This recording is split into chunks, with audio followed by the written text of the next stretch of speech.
जय भीम साथियों, आज की वीडियो में हम उन महिलाओं को एक्सपोज करेंगे जो महिलाएं बाबा साहेब अंबेडकर को गलत ठहराने लगती हैं, जबकि उन्हें शायद ये एहसास भी नहीं कि आज जो बोलने की आजादी, पढ़ने लिखने का हक, नौकरी करने की छूट, अपनी पसंद से शादी करने का अधिकार और वोट देने की ताकत है, वो यूं ही हवा से नहीं टपकी।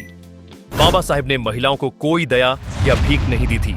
उन्होंने कानून दिया था, और कानून वही चीज होती है जो ताकतवर को भी सीमाओं में रखती है। अगर बाबा साहेब का संविधान न होता तो आज भी औरत को घर की इज्जत और संस्कार के नाम पर चुप बैठाया जाता। उसकी जिंदगी के फैसले वही लोग लेते जो उससे बराबर इंसान मानते ही नहीं।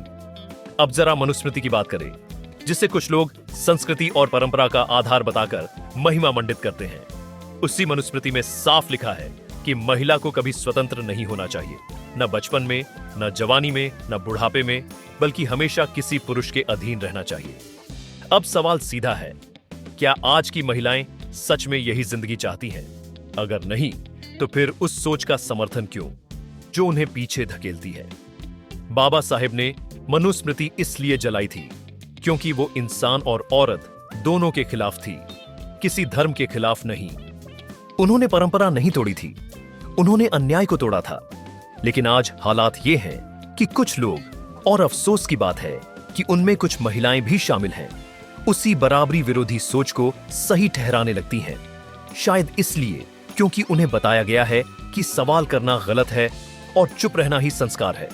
अब बात आती है हिंदू राष्ट्र की, जो सुनने में बड़ा भावुक, बड़ा गौरवपूर्ण और बड़ा आसान नारा लगता है, लेकिन असल में यह संविधान से सीधा टकराव है।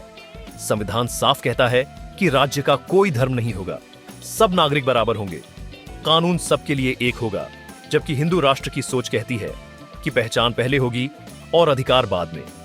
यही वजह है कि हिंदू राष्ट्र की बात करने वालों को संविधान खटकता है, क्योंकि संविधान न ऊंच नीच मानता है, न जन्म से श्रेष्ठता, न किसी एक पहचान को बाकी सब पर थोपता है। बाबा साहेब ने बहुत पहले चेतावनी दी थी कि अगर धर्म राजनीति में घुसा तो लोकतंत्र खत्म हो जाएगा, और आज वही होता दिख रहा है।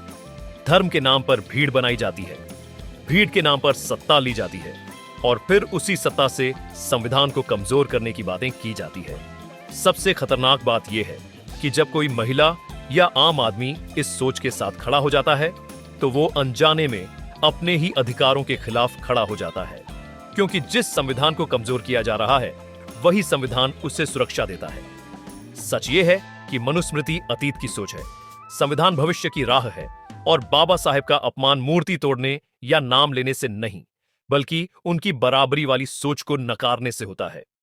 आज अगर हम खुलकर सवाल पूछ पा रहे हैं, सरकार की आलोचना कर पा रहे हैं, अपने हक की बात कर पा रहे हैं, तो वो किसी बाबा, किसी नेता या किसी संगठन की वजह से नहीं, बल्कि उस संविधान की वजह से है जिसे बाबा साहेब ने अपने ज्ञान, संघर्ष और आत्मसम्मान से लिखा था। ये बात कड़वी है, लेकिन सच्ची है कि जिन लोगों को संविधान से परेशानी है, असल में उन्हें जागरूक समाज से परेशानी है, क्योंकि जागरूक समाज डर से नहीं, समझ से चलता है।